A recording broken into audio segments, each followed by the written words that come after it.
സ്നേഹിതരെ, ലോകം മുഴുവനും യുദ്ധത്തിൻ്റെ ഭീതിയിൽ, ആശങ്കയിലാണ്. നമ്മുടെ കൊച്ചു കേരളം ഇലക്ഷൻ്റെ ചൂടിൽ വളരെ പ്രക്ഷുബ്ധമാണ്. ഈ സാഹചര്യത്തിൽ ഞാൻ ഏഷ്യാനെറ്റ് ന്യൂസ് ശ്രദ്ധിച്ചപ്പോൾ അതിൽ കണ്ട ഒരു അഭിമുഖമാണ് എന്നെ നിങ്ങളുടെ മുൻപിൽ ഒരിക്കൽ കൂടി വരുവാൻ പ്രേരിപ്പിച്ചത്. ഏഷ്യാനെറ്റ് ന്യൂസിൻ്റെ പ്രതിനിധി വിനു വി ജോൺ BJPയുടെ സംസ്ഥാന പ്രസിഡന്റ് രാജീവ് ചന്ദ്രശേഖരനുമായി നടത്തുന്ന ഒരു അഭിമുഖമാണ്. അവരുടെ പ്രധാന വിഷയം FCRI ആണ്. ഈ തെരഞ്ഞെടുപ്പ് സമയത്ത് അതൊരു വലിയ വിവാദ വിഷയമാക്കി കൊണ്ടുവരികയാണ്. അതൊരു വലിയ വിവാദ വിഷയമാണ്. അപ്പോൾ ഇതിനകത്ത് വിനു വി ജോൺ ഈ FCRI മുഖാന്തരം ഇന്ത്യയിലെ ന്യൂനപക്ഷങ്ങളായ ക്രിസ്ത്യാനികൾക്ക് ഉണ്ടാകുന്ന ആശങ്കകളെക്കുറിച്ച് അദ്ദേഹവുമായി പങ്കുവച്ചപ്പോൾ അദ്ദേഹം വളരെ ലാഘവ ബുദ്ധിയോട് ഇതൊന്നും ഒരു പ്രശ്നമുള്ള കാര്യമല്ല, ഇതിനകത്തൊന്നും കാര്യമില്ല, നന്നായി പോകുന്നവർക്കൊരു പ്രശ്നവുമില്ല എന്നൊക്കെ പറഞ്ഞ് അദ്ദേഹം വിനു വി ജോണിനോട് പ്രതികരിക്കുന്നതാണ് കാണാൻ കഴിഞ്ഞത്. പക്ഷേ ഈ സംസാരത്തിനിടയിൽ അദ്ദേഹത്തിൻ്റെ വായിൽ നിന്ന് വന്ന കുറച്ച് കാര്യങ്ങൾ, കാരണം അദ്ദേഹത്തിൻ്റെ ചിന്തയിലിരുന്ന കാര്യങ്ങളൊക്കെയാണല്ലോ ഈ സംസാരമായി പുറത്തേക്ക് വരുന്നത്. അതിൽ നിന്ന് വന്ന ചില കാര്യങ്ങളിൽ നിന്ന് എനിക്ക് ഗ്രഹിക്കാൻ കഴിഞ്ഞ ചില കാര്യങ്ങളാണ് നിങ്ങളുമായി പങ്കുവയ്ക്കുവാൻ ആഗ്രഹിക്കുന്നത്.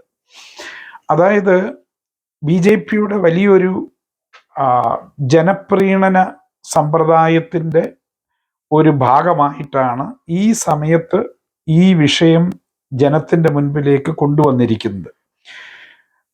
കാരണം ഈ മണിപ്പൂർ സംഭവത്തെ നമുക്കറിയാം. മണിപ്പൂർ സംഭവം, അവിടെ രണ്ട് വിഭാഗങ്ങൾ തമ്മിൽ പ്രശ്നങ്ങൾ നിലനിൽക്കുന്നുണ്ട്. എന്നാൽ പ്രശ്നം ഏതാണ്ടൊക്കെ ശാന്തമായിരിക്കുന്ന ഒരു സമയത്താണ് ആ പ്രശ്നത്തിൻ്റെ ഇടയിലേക്ക് ആ മണിപ്പൂരിലുള്ള ക്രിസ്തീയ ഭൂരിപക്ഷമുള്ള കുക്കി ജനങ്ങൾക്ക് എതിരായിട്ട് മറു വിഭാഗത്തെ നിയമപരമായ സകല സംരക്ഷണങ്ങളും സകല സ്വാധീനങ്ങളും രാഷ്ട്രീയമായിട്ടും സംസ്ഥാന ഗവൺമെൻറ്റിൻ്റെയും പോലീസിൻ്റെയും എല്ലാം നിശബ്ദമായ പിന്തുണയോടെ കേന്ദ്ര സർക്കാരിൻ്റെ വലിയ തന്ത്രമായിരുന്നു ആ വിഷയം ഈ കുക്കികൾക്കെതിരെ മറ്റേ ഗ്രൂപ്പിനെ ഇളക്കി വിട്ടിട്ട് അവരെ മനഃപൂർവ്വമായി ഒതുക്കുവാനുള്ള ഒരു വലിയ പരിശ്രമമാണ് നമുക്ക് മണിപ്പൂരിൽ കാണാൻ കഴിഞ്ഞത്. എന്നാൽ ഈ വിഷയം കത്തിക്കയറി അവിടെ അവർ വലിയ സംഘർഷത്തിലേക്ക് നീങ്ങി. ക്രിസ്തീയ വിഭാഗത്തിൻ്റെ 300-ലധികം പള്ളികൾ അവിടെ തീവച്ച് നശിപ്പിക്കപ്പെട്ടു. കുക്കികൾ തങ്ങളുടെ പ്രാണരക്ഷാർത്ഥം വനാന്തർ ഭാഗങ്ങളിലേക്ക് പലായനം ചെയ്യേണ്ടി വന്നു.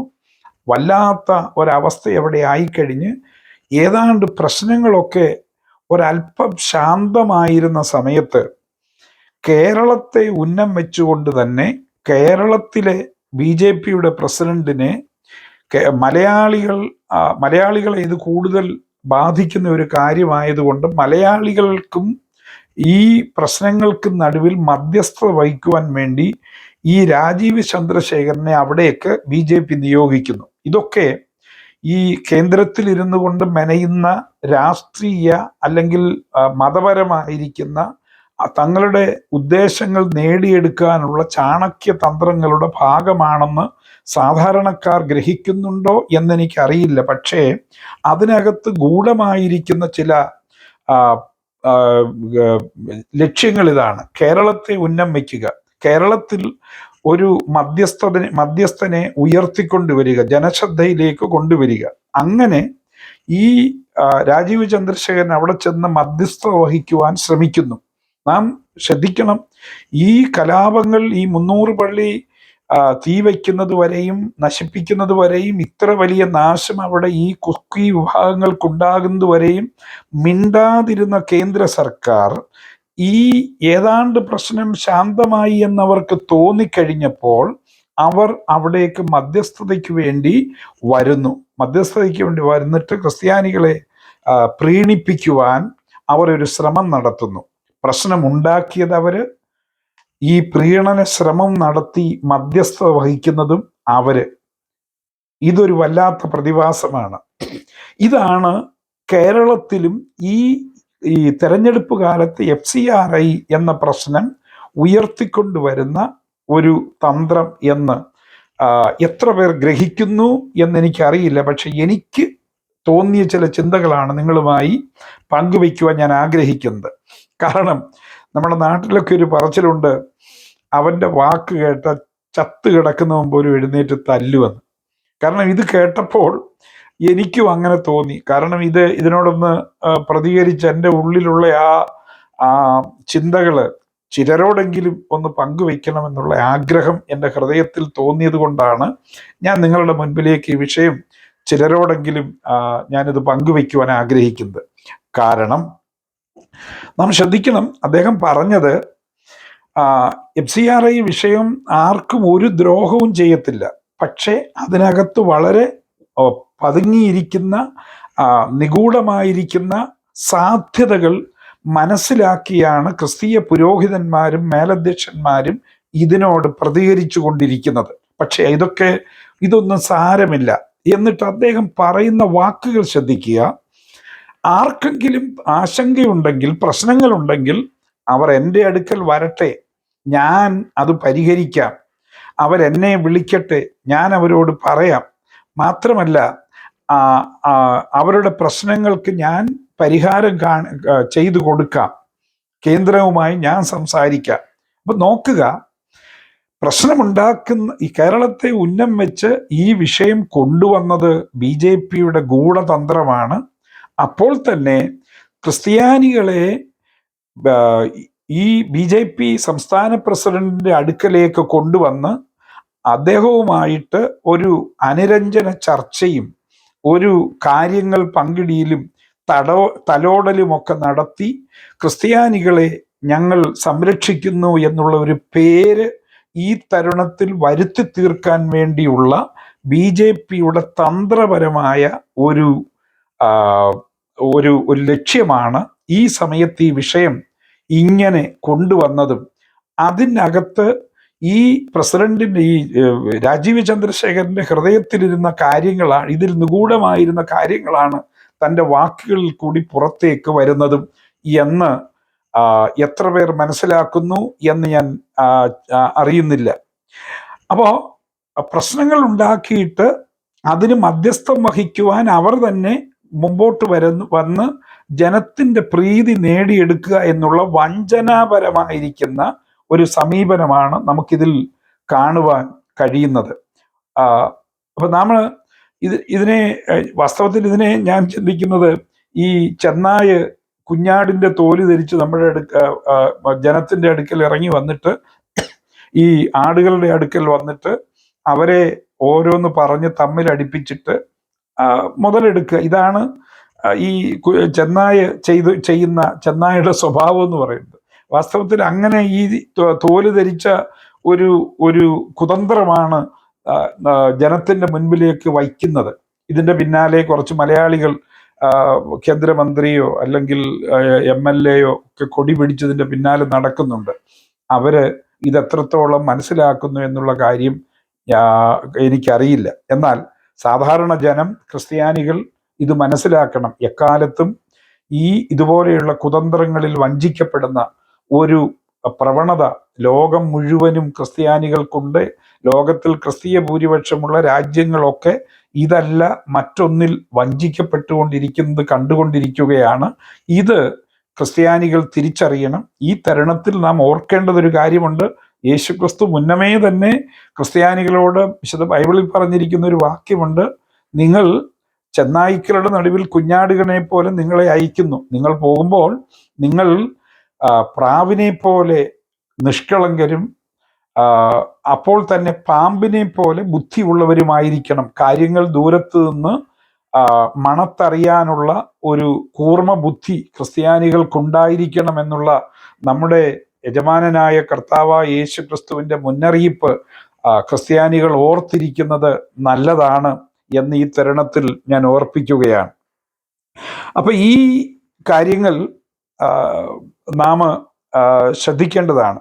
അദ്ദേഹം പറഞ്ഞ രണ്ടാമത്തെ ഒരു കാര്യം എനിക്ക് ഓർമ്മ എൻ്റെ ശ്രദ്ധയിൽപ്പെട്ടത്, അദ്ദേഹം അവിടെ ഇരുന്നുകൊണ്ട് പറയുകയാണ്, ഈ ഇടതിനും വലതിനും ഒന്നും ഡെമോക്രസി ഇല്ല എന്ന്. ഡെമോക്രസി ഇല്ല. പിന്നെ ഡെമോക്രസി ഉള്ളത് ബി ജെ പിക്കാണ്. നാം ഇത് കാണുകയല്ലേ, ഇപ്പോൾ ബി ജെ പി ഭരിക്കുന്ന ഈ സംസ്ഥാനങ്ങളിൽ നാം ഇത് കണ്ടുകൊണ്ടിരിക്കുകയല്ലേ.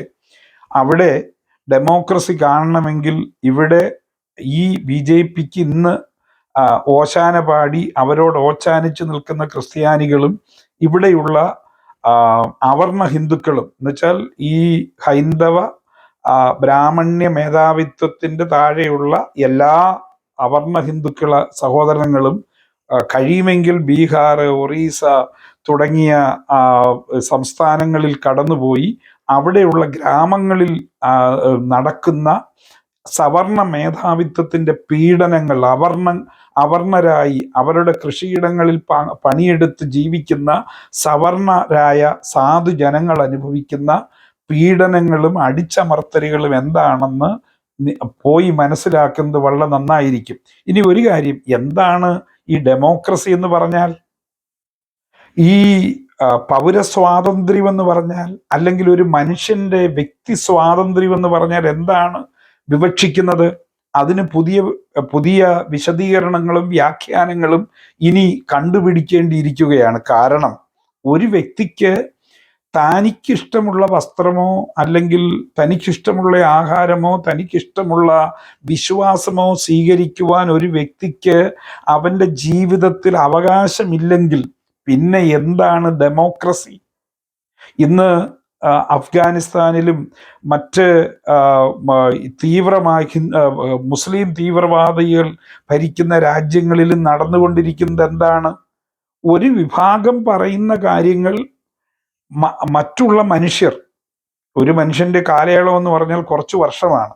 അവൻ ഈ ലോകത്ത് ജീവിക്കുമ്പം കന്നുകാലികളെ പോലെ അടിമകളായി ജീവിച്ച്, കന്നുകാലിക്ക് പോലും സ്വാതന്ത്ര്യമുള്ള ഈ കാലത്ത് മനുഷ്യൻ മറ്റൊരു ചെറിയ വിഭാഗത്തിൻ്റെ അടിമത്വത്തിൽ മനുഷ്യൻ ഭയപ്പെട്ട് അവനിഷ്ടമുള്ള കാര്യങ്ങൾ തിന്നാനോ കുടിക്കാനോ വിശ്വസിക്കുവാനോ സ്വാതന്ത്ര്യമില്ലാതെ മരിച്ചൊടുങ്ങുക എന്നുള്ള ഒരു ദുസ്ഥിതി മനുഷ്യ സമൂഹത്തിന് ശാപമാണ് എന്ന് നാം മനസ്സിലാക്കണം. അതേ ഒരു വ്യവസ്ഥിതിയാണ് ഹൈന്ദവ ഈ തീവ്രവാദ വാദത്തിനെതിരെ വാദത്തിൽ കൂടെ ഇന്ത്യയിൽ കൊണ്ടുവരാൻ ശ്രമിച്ചുകൊണ്ടിരിക്കുന്നത്. അദ്ദേഹം പറയുന്നത് ഈ ഡെമോക്രസി അവർക്ക് മാത്രമാണുള്ളൂ. എന്താണ് ഡെമോക്രസി? തുടർന്ന് അദ്ദേഹം പറഞ്ഞ ഒരു പ്രസ്താവന കൂടെ ഞാൻ ചേർത്ത് പറയുകയാണ്. കാരണം അദ്ദേഹം പറയുന്നു, മറ്റ് സംസ്ഥാനങ്ങളിൽ ചെയ്യുന്നത് പോലെ ഇവിടെയും ചെയ്യും, ഇവിടെയും കൊണ്ടുവരും എന്നാണ് അദ്ദേഹം പറയുന്നത്. മറ്റ് സംസ്ഥാനങ്ങളിൽ, അതായത് സ്വസ്ഥമായി ജീവിക്കുന്ന സംസ്ഥാനങ്ങളിൽ മതത്തിൻ്റെ പേരിൽ ജനത്തെ വിരുദ്ധപക്ഷങ്ങളാക്കി ജനത്തിൻ്റെ ഹൃദയത്തിൽ വൈരാഗ്യവും ഭയവും ഉളവാക്കി ജനത്തെ കീഴ്പ്പെടുത്തുവാൻ വേണ്ടി സാധുക്കളായ ജനത്തെ പീഡിപ്പിക്കുന്ന അനുഭവം ഇവിടെയും കൊണ്ടുവരും. ഇതാണ് പറയുന്നത്. അദ്ദേഹം പറഞ്ഞത് വാക്കുകൾ, അദ്ദേഹത്തിൻ്റെ വാക്കുകളാണ്. വേണമെങ്കിൽ നിങ്ങൾക്കത് ഏഷ്യാനെറ്റിൻ്റെ ആ അദ്ദേഹവുമായിട്ടുള്ള സംഭാഷണത്തിൽ നിങ്ങൾക്കത് കേൾക്കാൻ കഴിയുന്നതാണ്. മറ്റു സംസ്ഥാനങ്ങളിൽ ചെയ്യുന്നത് പോലെ ഇവിടെയും കൊണ്ടുവരും. അപ്പൊ ഇത് നാം മനസ്സിലാക്കേണ്ടത് ആവശ്യമാണ്. അതായത് FCRI എന്ന നിയമം കൊണ്ടുവന്നിട്ട് പള്ളികൾ, സ്വത്തുക്കൾ ഇവയൊക്കെ സർക്കാരിന് വേണമെങ്കിൽ ഏറ്റെടുത്ത് അതിൻ്റെ ഭരണം നിവർത്തിക്കാനും അതിൻ്റെ അധികാരം നിയന്ത്രണവും കൊണ്ടുവരുവാനും സർക്കാരിന് കഴിയുന്ന, സർക്കാരെന്ന് പറഞ്ഞാൽ BJP ആണ്, BJPക്ക് കഴിയുന്ന ഒരവസ്ഥയിലേക്ക് BJPയുടെ ഏജന്റുമാരായി നിയമിക്കപ്പെടുന്ന ആ കമ്മീഷൻ അല്ലെങ്കിൽ അതിൻ്റെ ആ അധികാരത്തിന് വേണ്ടി നിയമിക്കപ്പെടുന്നവർക്ക് അവരുടെ വിവേചനാധികാരത്തിൽ ചെയ്യാനുള്ള കാര്യങ്ങളാണ് FCRIയിൽ കൊണ്ടുവരുന്നത്. ഇനി ഞാൻ ഇതേ തുടർന്ന് അന്ന് 30-ാം തീയതിയാണെന്ന് തോന്നുന്നു, 30-ാം തീയതി രാത്രിയിൽ തന്നെ ഒരു ചാനൽ ചർച്ചയിൽ ഞാൻ കാണാനിടയായി തീർന്നു. ഈ ചാനൽ ചർച്ചയിൽ ഇതേക്കുറിച്ച് ആ ചാനൽ ചർച്ചയിൽ പങ്കെടുത്ത സീറോ മലബാർ സഭയുടെ പ്രതിനിധി ഇതിനെക്കുറിച്ച് കുറച്ച് കാര്യങ്ങൾ അദ്ദേഹം എങ്ങും തൊടാതൊക്കെ പറയുന്നുണ്ട്. അദ്ദേഹത്തിൻ്റെ ആ അവതരണത്തിൻ്റെ ശേഷിയായിരിക്കാം. എന്നാൽ രണ്ടാമത് സംസാരിച്ച ശ്രീ റോയി മാത്യു എന്ന് പറയുന്ന ഒരു മനുഷ്യൻ ഈ ആനുകാലികമായി കഴിഞ്ഞ 10 വർഷമായിട്ട് ന്യൂനപക്ഷമായ ക്രിസ്ത്യാനികൾ വടക്കേ ഇന്ത്യയിൽ അഭിമുഖീകരിക്കുന്ന വളരെ തിക്തമായ വേദന ഉളവാക്കുന്ന പീഡനങ്ങളെക്കുറിച്ച് അദ്ദേഹം വളരെ വളരെ വിശദമായി ആ ചർച്ചയിൽ വിശദീകരിച്ചു. ആയിരക്കണക്കിന് മനുഷ്യർ ഒരു കാരണവുമില്ലാതെ സംസ്ഥാന ഗവൺമെന്റിന്റെയും പോലീസിന്റെയും നിഷ്ഠൂരമായ നടപടികൾക്ക് വിധേയമായി കോടതികളിലേക്ക്, ജയിലുകളിലേക്കും പോകേണ്ടി വരുന്നു. ഇതെന്താണ്? ഈ അവസ്ഥ എന്താണ്? ഇതാണോ ഡെമോക്രസി? ഈ പാസ്റ്റർമാരുടെ വീട്ടിൽ, അല്ലെങ്കിൽ ഇവരെ പറയുന്ന മത പരിവർത്തനം നടത്തുന്നു എന്ന് പറയുന്നവരുടെ വീട്ടിൽ നിന്ന് ഇവർ കണ്ടെടുത്തത് ആയുധങ്ങളോ അല്ലെങ്കിൽ മറ്റുള്ള വസ്തുക്കളൊന്നുമല്ല. അവർ കണ്ടെടുത്തത് വിശുദ്ധ ബൈബിളുകളാണ്. അതൊക്കെ ചാക്കിനകത്ത് വാരിക്കെട്ടി തൊണ്ടി മുതലായി കൊണ്ടുപോകുന്ന കാഴ്ച എത്ര ദാരുണമാണ്! ഇതാണ് ഇവരുടെ ഡെമോക്രസി എന്ന് ചിന്തിച്ചു പോവുകയാണ്. അപ്പൊ ഈ റോയി മാത്യു ഇതൊക്കെ വിവരിച്ചു പറഞ്ഞു. അതേ തുടർന്ന് മറ്റൊരു അഡ്വക്കേറ്റ് അഭിലാഷ് ഇതിനകത്ത് ഒളിഞ്ഞിരിക്കുന്ന നിയമവശങ്ങളുടെ പഴുതുകളെക്കുറിച്ച് അദ്ദേഹവും വിവരിച്ചു. എന്നാൽ അത് കഴിഞ്ഞിട്ട് വന്ന ഒരു മാന്യ വ്യക്തിയുണ്ട്. ഞാൻ അദ്ദേഹത്തെ മാന്യനായി, ഒരു നിഷ്പക്ഷവാദിയായി ഒക്കെ കണ്ടിരുന്നയാളാണ്. അദ്ദേഹം ഒരു രാഷ്ട്രീയ നിരീക്ഷകൻ എന്നാണ് അദ്ദേഹത്തിൻ്റെ ലേബല്.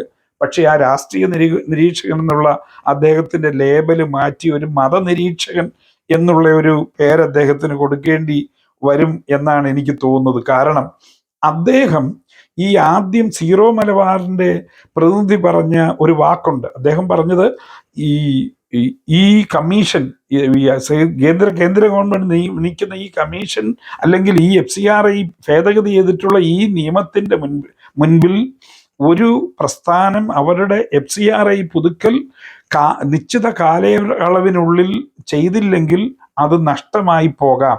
ചിലപ്പോൾ ഒരു വള്ളിയോ പുള്ളിയോ തെറ്റിയാൽ അവിടെ കൊണ്ടുചെന്ന് അതിൻ്റെ പേരിൽ അത് തിരുത്തിക്കൊണ്ടുവരുവാൻ തിരിച്ചയക്കുകയും തുടർന്ന് ഈ അളവിനുള്ളിൽ അത് ചെയ്തില്ലെങ്കിൽ അത് റദ്ദാക്കുകയും ചെയ്യാനുള്ള പരമാധികാരം ഈ കമ്മീഷനുണ്ട്. നാം എത്രയോ കണ്ടിരിക്കുന്നു. എത്രയോ RIകൾ ഇവിടെ നിരോധിച്ചു, ബാൻ ചെയ്തു, എത്രയോ കേസുകൾ പിടിച്ചു. ശരിയാണ്, ചിലരൊക്കെ ഇതിൻ്റെ പിന്നിൽ തിരിമറികൾ ചെയ്യുന്നുണ്ട്. അവയൊക്കെ പിടിക്കപ്പെടണം. അതിനെ അന്വേഷിച്ച് അത് ക്രമീകരിക്കുന്നതിന് പകരം വളരെ നിഗൂഢമായ ഉന്നം വെച്ചുകൊണ്ട് ക്രൈസ്തവ ആരാധനാലയങ്ങളെ തങ്ങളുടെ വരുതിയിൽ കൊണ്ടുവരുവാനുള്ള ഗൂഢലക്ഷ്യത്തോടെ കൊണ്ടുവരുന്ന ഈ നിയമം തികച്ചും ക്രിസ്ത്യാനികളുടെ സ്ഥാപനങ്ങളെയും പള്ളികളെയും ഉന്നം വെച്ചുള്ളതാണെന്ന് ക്രിസ്ത്യാനികൾ തിരിച്ചറിയാതെ പോകരുത് എന്ന് ഞാൻ നിങ്ങളോട് ഒരു സ്നേഹബുദ്ധിയ പറയുകയാണ്. ഇന്ന് നിങ്ങളത് തിരിച്ചറിഞ്ഞില്ലെങ്കിൽ നാളെ അത് തിരിച്ചറിയുമ്പോഴേക്കും സമയം നഷ്ടപ്പെട്ടിരിക്കുമെന്ന് നിങ്ങൾ തിരിച്ചറിയണം. അതായത് അപ്പൊ ഈ ശ്രീജിത്ത് പണിക്കര് ഇതിനെ പറഞ്ഞുകൊണ്ട് അദ്ദേഹത്തിൻ്റെ ശ്രീജിത്ത് പണിക്കറിൻ്റെ ആദ്യം മുതൽ അവസാനം വരെയുള്ള സംസാരത്തിൽ ഈ സീറോ മലബാർ സഭയുടെ പ്രതിനിധി പറഞ്ഞ വള്ളി പുള്ളി എന്ന് പറഞ്ഞാണ് ഈ ശ്രീജിത്ത് പണിക്കർ തങ്ങളുടെ സംസാരം തുടങ്ങുന്നത്. അദ്ദേഹത്തിന് ആകപ്പാടെ കിട്ടിയ ഒരു പിടിവള്ളിയായിരുന്നു അത്. എന്നാൽ അദ്ദേഹം പറയുന്ന ഒരു കാര്യം, ഇതിനകത്ത് ഒരു പ്രശ്നവുമില്ല, വസ്തുതകൾ പരിശോധിച്ചിട്ട് വേണം നാം ഇത് ചെയ്യാൻ. എനിക്ക് അദ്ദേഹത്തോട് അന്നേരം എനിക്ക് മുഖാമുഖം ചോദിക്കാൻ പറ്റുമെങ്കിൽ ഞാൻ ചോദിക്കുമായിരുന്നു. കാരണം ഇത്രയും നേരം സമയമെടുത്ത് റോയ് മാത്യു വിവരിച്ച വസ്തുതകളല്ലേ, അത് താൻ കേട്ടുകൊണ്ടല്ലേ ഇരുന്നത്. ഇതാണ് സംഭവിച്ചത്. മതം മാറ്റ നിരോധന ബില്ലിന്റെ മറവിൽ സംസ്ഥാന സർക്കാരിനെയും സംസ്ഥാന പോലീസുകളെയും ഉപയോഗിച്ച് കേന്ദ്ര സർക്കാർ ചെയ്യുന്ന ഈ നിഷ്ഠൂരമായ ന്യൂനപക്ഷ പീഡനം എത്രമാത്രം വസ്തുതയായി നമ്മുടെ മുൻപിൽ ഇന്നും നിൽക്കുന്നു എന്നുള്ളത് പച്ചയായ യാഥാർത്ഥ്യമാണെന്ന് നാം മനസ്സിലാക്കണം. റോയ് മാത്യു അദ്ദേഹം ഒരു രാഷ്ട്രീയ നിരീക്ഷകനാണ്. അദ്ദേഹം അത് പറഞ്ഞു, ഒരു പത്രപ്രവർത്തകനൊക്കെയാണ് അദ്ദേഹം. അദ്ദേഹം പറഞ്ഞത് എത്ര വസ്തുതയാണ്. ഞാൻ അദ്ദേഹത്തിന്റെ ഫാൻ ഒന്നുമല്ല, പക്ഷെ ഞാൻ കേട്ട കാര്യങ്ങൾ പറയുകയാണ്. അദ്ദേഹം വസ്തുതകളാണ് നിരത്തിയത്. അപ്പോൾ ഇദ്ദേഹം പറയുകയാണ് വസ്തുതകൾ പഠിച്ചിട്ട് വേണം, വസ്തുതകളാണ് അദ്ദേഹം പറഞ്ഞത്. അപ്പോൾ ഈ കാര്യങ്ങൾ വളരെ ബുദ്ധിപരമായി ക്രിസ്ത്യാനികൾ സമയബന്ധിതമായി സന്ദർഭോചിതമായി കാര്യങ്ങൾ തിരിച്ചറിയണമെന്ന് ഈ സമയത്ത് ഞാൻ നിങ്ങളെ ഓർമ്മിപ്പിക്കുവാൻ വേണ്ടിയാണ് നിങ്ങളോട് ഈ കാര്യങ്ങൾ സംസാരിപ്പാൻ ഞാൻ ആഗ്രഹിച്ചത്. നമുക്കറിയാം, എല്ലാ ആതുര സേവന സംഘടനകളും രജിസ്റ്റർ ചെയ്യുന്ന സമയത്ത് ആ സംഘടനയുടെ സ്വത്തുക്കളൊക്കെ അത് ഒരുപക്ഷെ ഡിമോളിഷ് ചെയ്യേണ്ടി വന്നാൽ, അതൊരുപക്ഷെ അടച്ചുപൂട്ടേണ്ടി വന്നാൽ, പ്രവർത്തനം നിർത്തിയാൽ തങ്ങൾ നേടിയ സ്വത്തുക്കളൊക്കെ എന്ത് ചെയ്യണമെന്ന് വ്യക്തമായ ഒരു നിയമം ഇവിടുത്തെ രജിസ്ട്രേഷനിൽ തന്നെ ഉൾക്കൊള്ളിച്ചിട്ടുണ്ട്. അതനുസരിച്ചാണ് ഇത് പ്രവർത്തിക്കുന്നത്. അപ്പോൾ അതിനകത്തുള്ള പഴുതുകൾ എന്തെങ്കിലും ഉണ്ടെങ്കിൽ, ആർക്കെങ്കിലും അത് ദുരുപയോഗം ചെയ്യാനുള്ള പഴുതുകൾ ഉണ്ടെങ്കിൽ അവയൊക്കെ ക്രമീകരിക്കേണ്ടതിന് പകരം ഒരു പുതിയ മാറ്റമില്ലാത്ത ഒരു നിയമത്തെ കൊണ്ടുവന്ന് ക്രിസ്ത്യാനികളെ തങ്ങളുടെ അടിമകളാക്കി, അല്ലെങ്കിൽ തങ്ങൾ പറയുന്നത് പോലെ പള്ളിയുടെ നിയന്ത്രണവും ഭരണവും ഒക്കെ കൈയാളാനുള്ള ഒരു വല്ലാത്ത വക്രബുദ്ധിയാണ് ഈ നിയമ ഭേദഗതിയിൽ കൂടെ കൊണ്ടുവരുന്നതെന്നുള്ളത് നമ്മൾ തിരിച്ചറിയേണ്ടിയിരിക്കണമെന്ന് ഞാൻ ഓർപ്പിച്ചുകൊണ്ട് ഞാൻ എൻ്റെ വാക്കുകൾ ഇവിടെ നിർത്തുകയാണ്. നാം വേലിയിൽ കിടക്കുന്ന ഒരു പാമ്പിനെ എടുത്ത് നമ്മുടെ ശരീരത്തിൽ ധരിക്കണമോ എന്ന് ക്രിസ്തീയ സമൂഹം ഒന്നുകൂടി ചിന്തിക്കണം. അതിനോച്ചാനിച്ച് അതിൻ്റെ പിന്നാലെ പോകുന്ന രാഷ്ട്രീയക്കാരും രാഷ്ട്രീയത്തിൻ്റെ പേരിൽ ഒക്കെ പുരോഗമന ഭാഗത്തിൽ കേരളം ഇതുവരെ ഇവിടെ നശിച്ചു കിടക്കുകയാണ്. കേരളത്തിന് എഴുമ്പേറ്റമില്ല. കേരളത്തെ ഉദ്ധരിക്കാൻ BJP ഇപ്പോൾ ഇങ്ങോട്ട് വന്നിരിക്കുകയാണെന്നുള്ള ആ വ്യാമോഹത്തിൻ്റെ വാഗ്ദത്തങ്ങൾ നൽകുന്നതിൻ്റെ ആ വസ്തുതകൾ നാം വടക്കേന്ത്യയെ നോക്കി പഠിക്കേണ്ടതാണ്. ഈ രാജീവ് ചന്ദ്രശേഖരൻ പറഞ്ഞതുപോലെ മറ്റ് സംസ്ഥാനങ്ങളിൽ, വടക്കേന്ത്യൻ BJP ഭരിക്കുന്ന സംസ്ഥാനങ്ങളിൽ നടക്കുന്നത് പോലെ ഇവിടെയും കാര്യങ്ങൾ കൊണ്ടുവരും എന്ന് അദ്ദേഹം ആ ചർച്ചയിൽ പറഞ്ഞത് ഞാൻ ഒന്നുകൂടി നിങ്ങളെ ഓർമ്മിപ്പിക്കുകയാണ്. അതായത് അച്ചായ, കാക്ക, അണ്ണ എന്ന് വിളിച്ച് പരസ്പരം കയറിയും ഇറങ്ങിയും വിരുന്നുകളിൽ പങ്കെടുത്തും ഒരുമിച്ച് കളിച്ചും ചിരിച്ചും പഠിച്ചും നടന്ന സമാധാനമായി ജീവിക്കുന്ന കേരളത്തിൽ ഇനി മുതൽ ക്രിസ്ത്യാനി ഹിന്ദുവിനെയും ഹിന്ദു മുസ്ലിമിനെയും കാണുമ്പോൾ അവരുടെ സുരക്ഷിതത്വത്തെ ഭയന്ന് സ്വയം പ്രതിരോധത്തിന് വേണ്ടി ആയുധങ്ങളും മറ്റ് രീതികളുമൊക്കെ സ്വീകരിച്ചുകൊണ്ട് നടക്കുകയും കിടക്കുകയും ഉറങ്ങുകയും ചെയ്യേണ്ട ഒരു സാഹചര്യത്തിലേക്ക് കേരളം മാറിക്കൊണ്ടിരിക്കുകയാണെന്ന് കേരളത്തിലെ പ്രബുദ്ധരായ മനുഷ്യർ, സമാധാനകാംക്ഷികളായ ഹൈന്ദവ സഹോദരങ്ങൾ, അവർണ ഹിന്ദുക്കൾ ഇത് മനസ്സിലാക്കണം. ഒരു കാര്യം കൂടെ ഞാൻ അനുബന്ധമായി പറയാം. ഇത് ഇന്ന് ക്രിസ്ത്യാനികൾക്ക് നേരെയുള്ള ഒരു വടിയാണെങ്കിൽ, ഈ സാധാരണ പ്രധാന ഭാഗം മുറിക്കുന്നതിന് മുൻപ് അതിൻ്റെ ആലങ്ങളൊക്കെ കണ്ടിച്ചു കളയുന്നത് പോലെ തിരിച്ച് ഉപദ്രവിക്കില്ല എന്ന് ചിന്തയുള്ള ക്രിസ്ത്യാനികളെ ആദ്യം ഒതുക്കിയിട്ട് പിന്നീട് അത് ന്യൂനപക്ഷമായ മുസ്ലിങ്ങളിലേക്കും ബലഹീനമായ അവർണ ഹിന്ദുക്കളിലേക്കും കൊണ്ടുവന്ന് ഇവിടെ സവർണ മേധാവിത്വത്തിന്റെ വാഴ്ച സ്ഥാപിക്കുവാനുള്ള വലിയ ഒരു തേരോട്ടമാണ് ഇവിടെ നടന്നുകൊണ്ടിരിക്കുന്നത് എന്ന് കേരളം തിരിച്ചറിഞ്ഞ് നമ്മുടെ കുഞ്ഞുങ്ങൾ കോളേജിൽ, സ്കൂളുകളിൽ, തെരുവീതികളിലൊക്കെ സമാധാനത്തോടെ ജീവിക്കാനുള്ള അന്തരീക്ഷത്തെ തകർത്ത് തകർക്കുവാനുള്ള ഈ BJP-യുടെ ഗൂഢമായ ഹൈന്ദവ ആ, ആ, ഹൈന്ദവ ഭീകര പ്രവർത്തനത്തെ പിന്തുണയ്ക്കുന്നത് നിങ്ങൾ ചിന്തിച്ചും കരുതിയും വേണം എന്ന് ഓർമ്മിപ്പിച്ചുകൊണ്ട് ഞാൻ എൻ്റെ വാക്കുകൾ നിങ്ങളുടെ ചിന്തയ്ക്കായി ഞാനത് സമർപ്പിക്കുന്നു.